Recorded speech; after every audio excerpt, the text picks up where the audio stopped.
As the shots kept missing, did you see guys kind of mentally struggling with that? Yeah, sure. I absolutely saw that, and can't have that. It starts with Anthony. I thought he struggled early, and then you could just kind of see the light go out a little bit for a while, and then obviously we had to try to get him going in the second half, but I think it was one of those games where he kind of came out with a predetermined mindset of what he was trying to do, and just rather than just playing the game that was in front of him. So, what do you think defensively, especially over the middle couple of quarters? It just seemed like there were probably some. Yeah, just certainly some breakdowns. I didn't like the way we started defensively with some of the things we were doing. We haven't discussed any of that all week, making stuff up out there. So. I don't know. It didn't look like us at all. Didn't feel like us at all. And all credit to them. They came in and took it to us. So. How much changes for you guys if Curry has to miss multiple games in this series? Pardon? How much changes for you guys if Curry has to miss time in the series? Like in terms of how you attack them and I guess how you defensively game plan, all of that.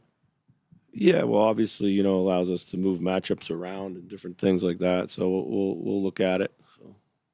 When the 3-point shots haven't been falling for you guys, do you try to change what you're doing, or as long as you're generating good looks, that's what's important? Yeah, listen, obviously, you go to the basket a little bit more. I didn't think we solely relied on the three. I thought we were generating threes by getting to the paint a little bit.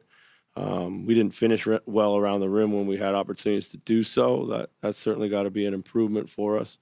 A lot of the shots are good. It's just maybe not the rhythm that we need to be playing in. Right now, we got to establish a better rhythm.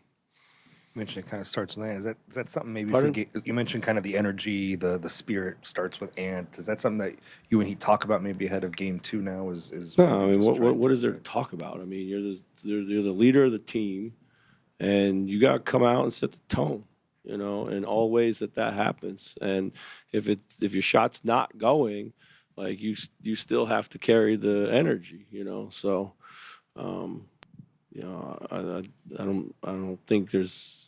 If I got to talk to guys about having the right energy coming into opening second round game, then we're not on the same page. So when you say did make the extra pass, was that also mostly in transition, or was it in the half court? No, in the half court too. I thought they did a good job of closing you out. I thought there was a lot of open guys next to the shooter that we could have made one more pass.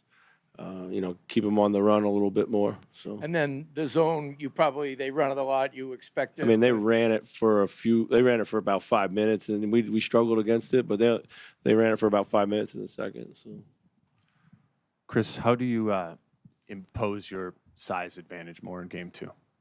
Well, we've got to. Obviously, Rudy had a moment in the fourth quarter out there. We need more of that for sure.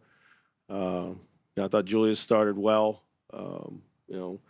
and we've got to be better on the glass. We've got to be, win the battle in the paint, whether it's on both sides of the ball. So. But, it was defensively, I thought, where we got a bit loose with those guys. And that's why we had to go to a different lineup.